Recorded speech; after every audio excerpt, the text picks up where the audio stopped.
What's up, ladies, gentlemen, people, extraterrestrial aliens and everything in between? Time for the final episode of this series, where we will be taking a look at a clip from Flater's Pharah in the playoffs against the Shock.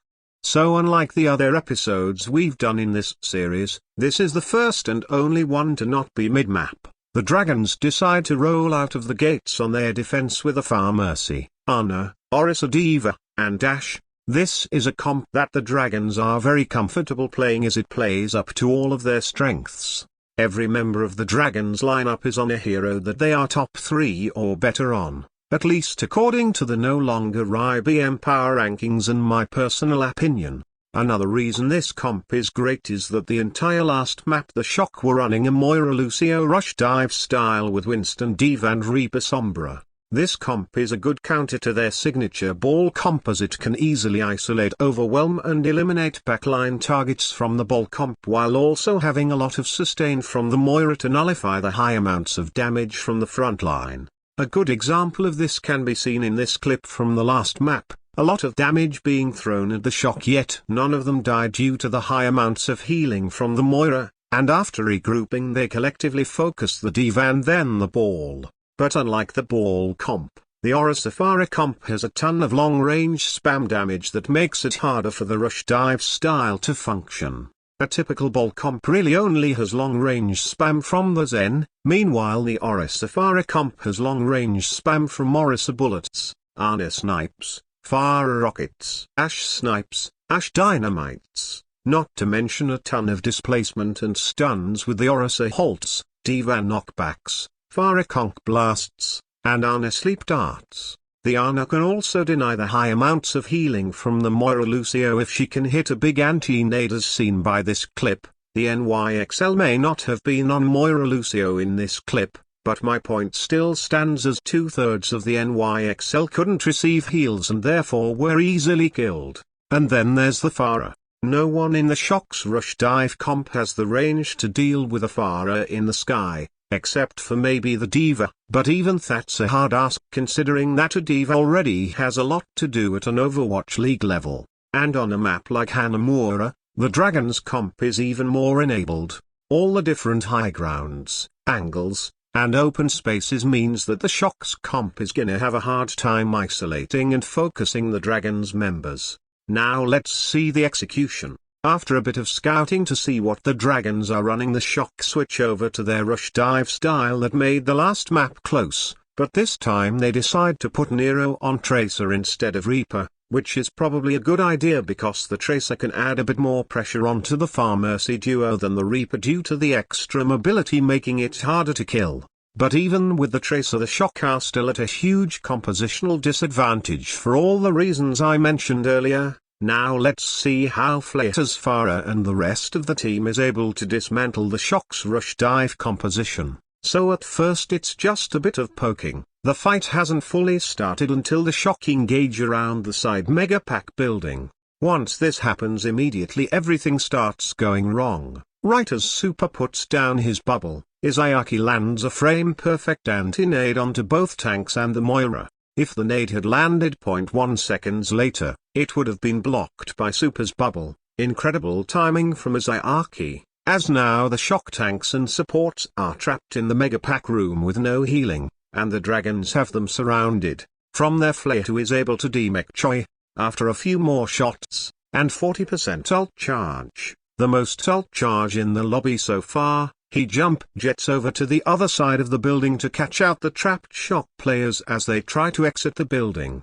And my god, are the Dragons putting on some incredible pressure onto the Shock. Lip plans a headshot to eliminate the baby D.Va, and Flater builds 25% ult charge in 2 damage boosted rockets. Just goes to show how valuable damage boosting a Pharah really is. But as he goes in to try and finish off Super Violet and FD God, Glister lands a hack onto him.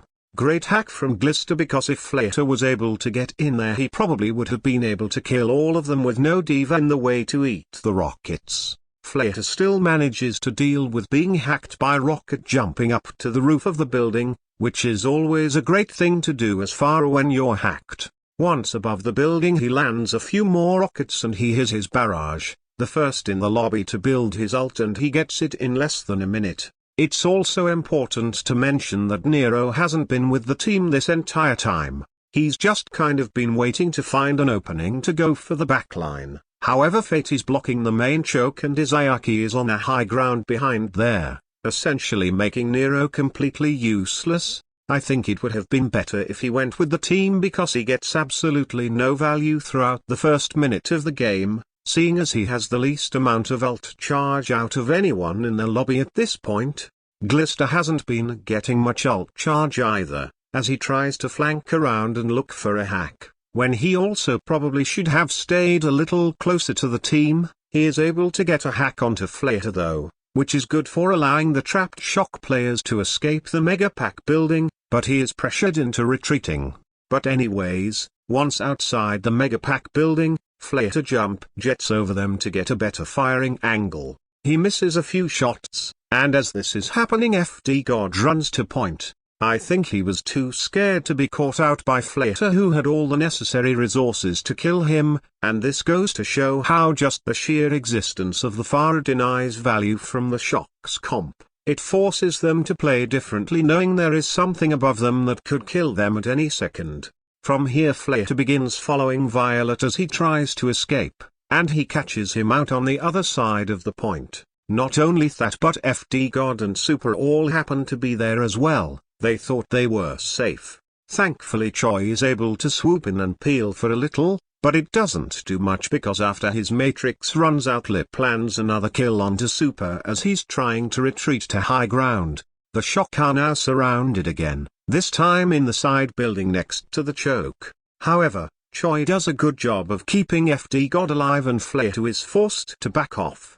And as this is happening, Glister lands another hack onto Fate, and Violet pops his coalescence. But despite getting Fate very low, Void and Lee Jae-gon come in with some incredible peel and healing to help keep Fate alive and force Glister to translocate out.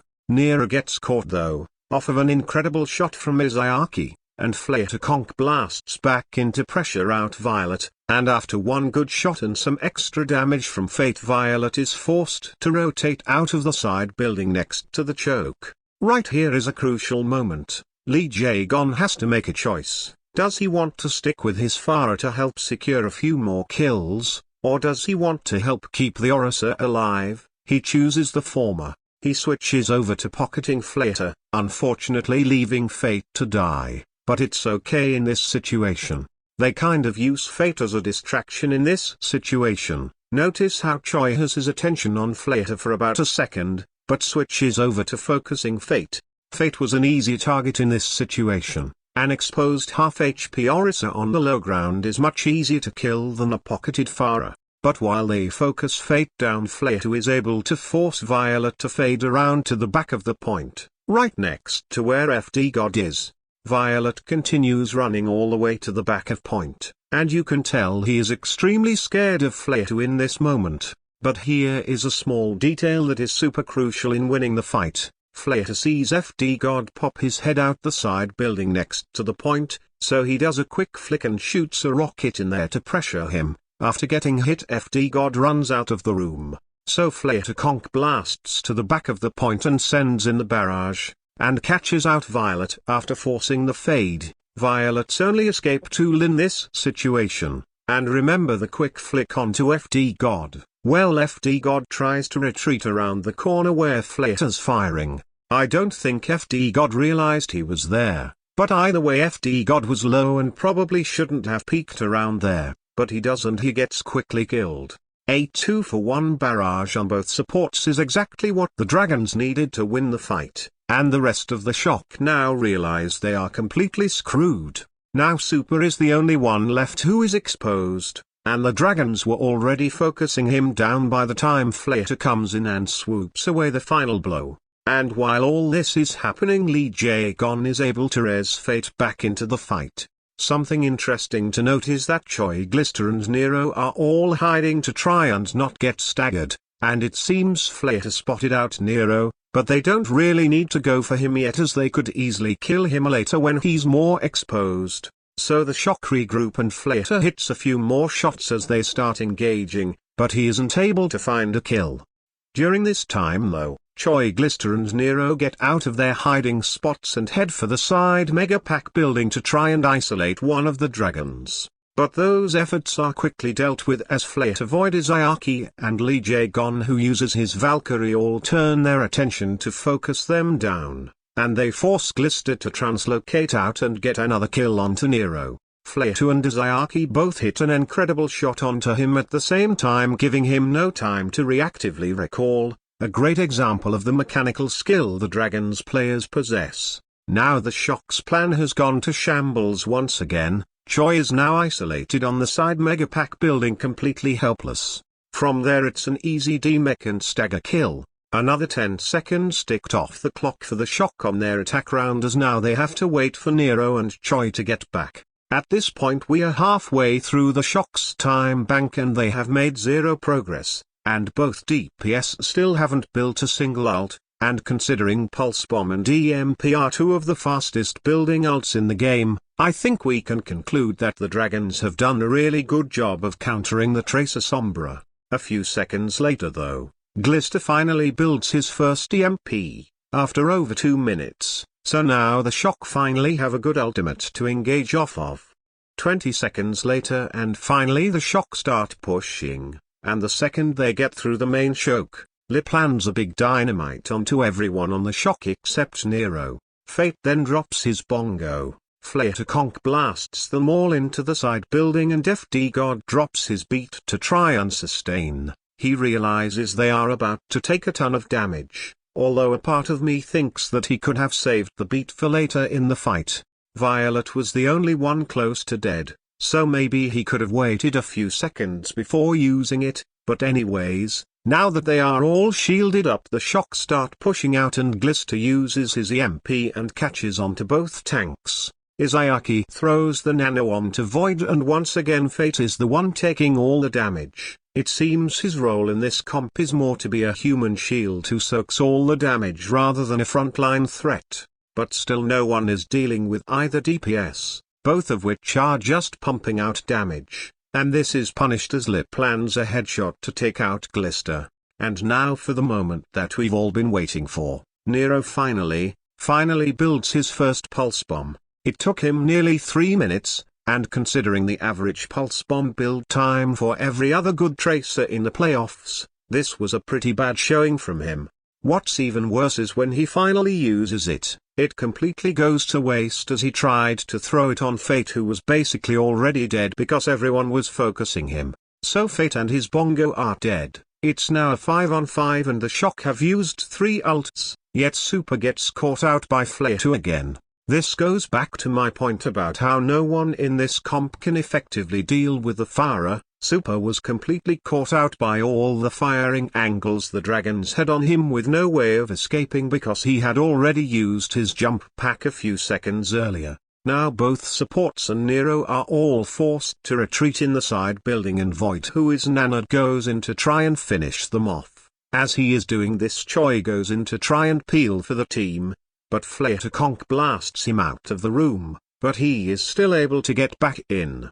Although he is in the building, Flayt is still putting out damage onto him and forces him to use his self-destruct. However, Choi still manages to make a good play out of a bad situation. Despite being forced into using his self-destruct, he throws it at Fate, who just got revived, killing him a second time, essentially just denying the value of the res, but that still isn't enough to win the fight.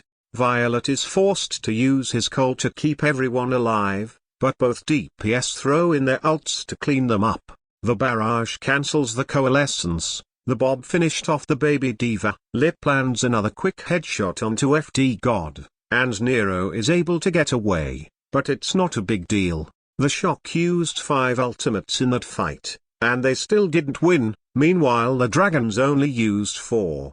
Fate now comes back on the Winston to get back faster, and is able to arrive just in time for the next fight. Now we are down to about 35 seconds and the Shock are going in with a primal rage and nothing else. The Dragons don't have much either, but they have the positioning advantage, so the Dragons let them through the main choke, and Super pops his primal, And what happens next is an extremely disrespectful play that basically sums up what everyone was thinking while watching this map.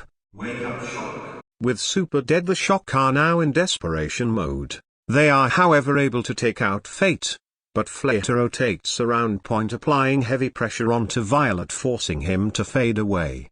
After making his way to the other side of the point, the Shock finally start focusing him, but they can't kill him, and all they're doing is feeding Lee Jae-gon ult charge. Super swaps over to Wrecking Ball to try and stall it out, but it gets so much worse when Izayaki lands an anti-nade onto Violet and Nero. Void is able to take out Violet, and Flater lands an incredible predicted shot onto Nero to take him out. He saw him for a split second beforehand, but the timing on the shot was just so clean. Flater then jump jets over to finish the cleanup, and Izayaki lands another sleep dart onto Super, and Flater conk blasts him off a point, so now the ball can't be the one to contest and trigger the overtime.